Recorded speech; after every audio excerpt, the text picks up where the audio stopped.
Et pour en parler, nos deux invités à Tel Aviv, Jaffa, docteur Esther Galili, bonsoir. Bonsoir. Merci beaucoup d'être là, médecin de famille. Tout à fait. Et à Paris, le professeur Michel Reynaud, bonsoir, psychiatre, addictologue, Bonsoir. créateur du fonds Action Addiction. Alors, professeur, nous sommes ici à Tel Aviv, Jaffa. Vous êtes en France, vous allez nous donner des nouvelles de France. Mais que se passe-t-il? Pourquoi ce débat enflamme-t-il à ce point déjà la classe politique? Parce que chaque fois qu'on sort la question, il y a 30 snipers qui descendent celui qui a posé la question. C'est récurrent depuis maintenant une dizaine d'années. Les notions et les connaissances des professionnels ont quand même beaucoup avancé depuis ces 10 ans et on va avoir un certain nombre de choses un peu plus solides à dire.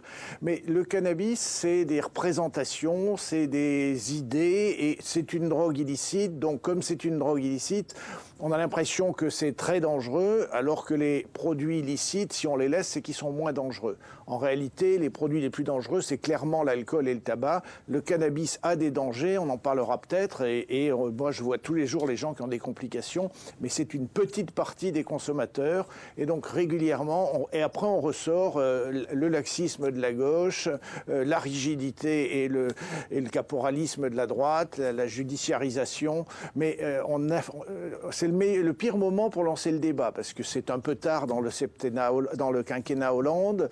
Il faudrait porter le débat sur la place publique pour que les prochains candidats s'en saisissent de façon raisonnable, scientifique et pragmatique. Et il y a moyen d'être pragmatique et de ne pas monter au créneau tout de suite en disant il faut punir, mettre en prison. Et on voit cette espèce en France d'augmentation des consommateurs de cannabis qui sont interpellés. Il y a une augmentation extraordinaire. Et que la loi, qui est très dure en France, n'empêche pas que la consommation augmente régulièrement et qu'on soit un des plus hauts consommateurs. Vous avez sûrement d'autres questions, et en particulier les liens avec le trafic, voilà. Ce qui est le problème principal. Et on y reviendra, docteur Galili. Est-ce que ce débat a la même dimension passionnelle en Israël ou pas? Je pense beaucoup Drogue moins. ou pas? Non, beaucoup moins, dans la mesure où on le donne déjà comme une thérapeutique. Je veux dire, il y a la cannabis thérapeutique que l'on donne. Donc je pense que ça a largement calmé les esprits quand de plus en plus les gens se sont rendus compte, en fait, qu'il y avait vraiment un vrai bénéfice thérapeutique, plutôt que de donner, on parlait de médicaments et d'addiction, et je pense que le professeur Reynaud sera d'accord avec moi, par rapport à la morphine qui est donnée quand on parle de douleurs chroniques ou de douleurs chez des patients cancéreux ou non.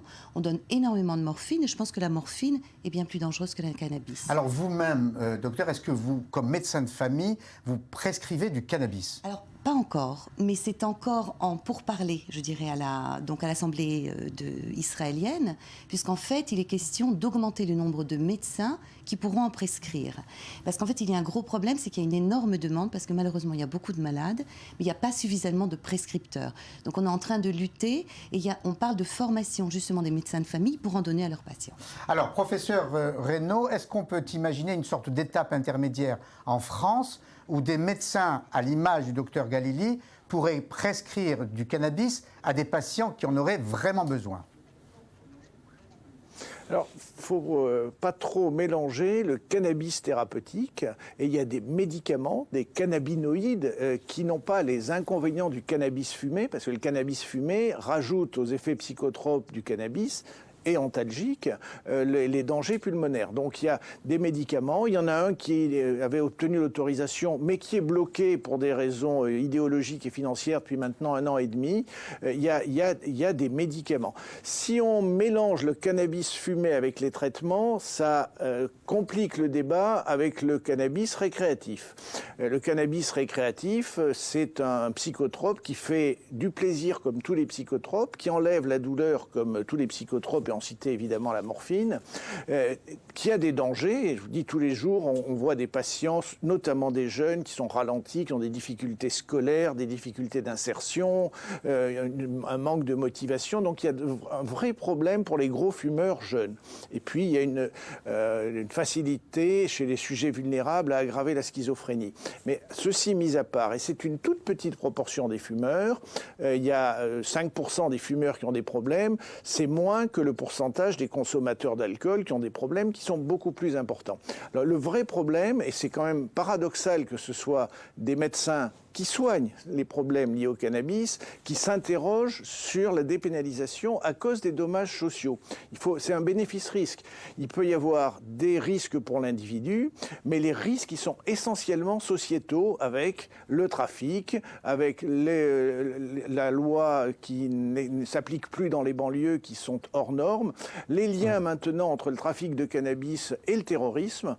Donc il y a un problème qui est 80% des coûts du cannabis sont mis sur la répression sans efficacité et au détriment du soin et de la prévention. Donc on peut se poser le problème en analysant les coûts sociaux, les conséquences sociales, la façon de diminuer ces conséquences sociales. Et c'est ça le seul intérêt de la régulation, pas de la dépénalisation. Merci, professeur Reynaud.